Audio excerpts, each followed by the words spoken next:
Have you ever seen streets covered in breathtaking carpets of real flowers, while thousands of people march in a solemn, beautiful procession? If you visit Germany, Austria, or parts of Switzerland in late May or June, you will witness a unique public holiday known as Fronleichnam, or, in English, Corpus Christi.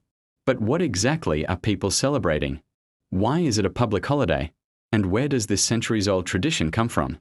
In this video, we are breaking down everything you need to know about one of the most visual and traditional Christian festivals in Europe. Let's dive in. First, let's clear up the name, because to modern ears, it sounds a bit spooky. In German, the word Leichnam means corpse or dead body.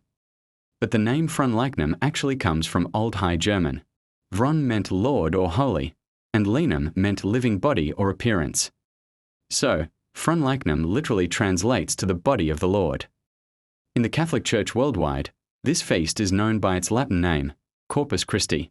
It is celebrated exactly 60 days after Easter Sunday, on the Thursday following Trinity Sunday. So, why do Catholics celebrate it?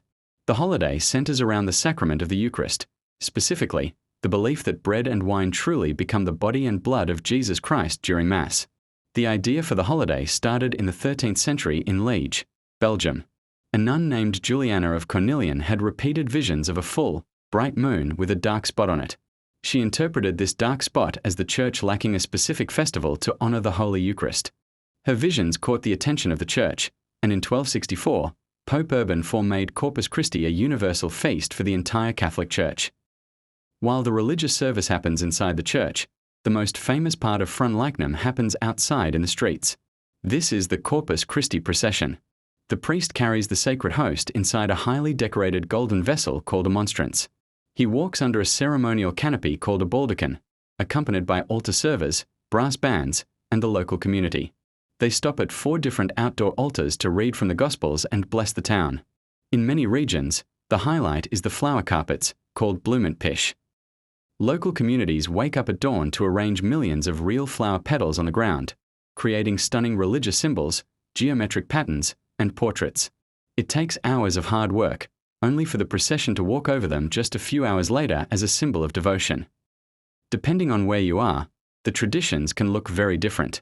In Bavaria and Austria, people wear their finest traditional clothing, dirndl and lederhosen. But the most spectacular variations are the water processions, or Seeprozessionen. In places like Lake Hallstatt in Austria or Lake Chiemsee in Germany, the entire procession moves onto heavily decorated boats. The statues, the choir, and the priest with the monstrance glide across the water, surrounded by a fleet of smaller boats. It is an absolutely unforgettable sight. Today, Fronleichnam is a mix of deep religious faith, local identity, and beautiful art. Even if you aren't religious, witnessing the community spirit and the incredible artwork in the streets is a wonderful experience. Have you ever seen a Corpus Christi procession or helped make a flower carpet? Let me know in the comments below. If you want to know more about the other big celebrations in May and June, make sure to check out my video on Pentecost right here, and my video about Ascension Day right over here.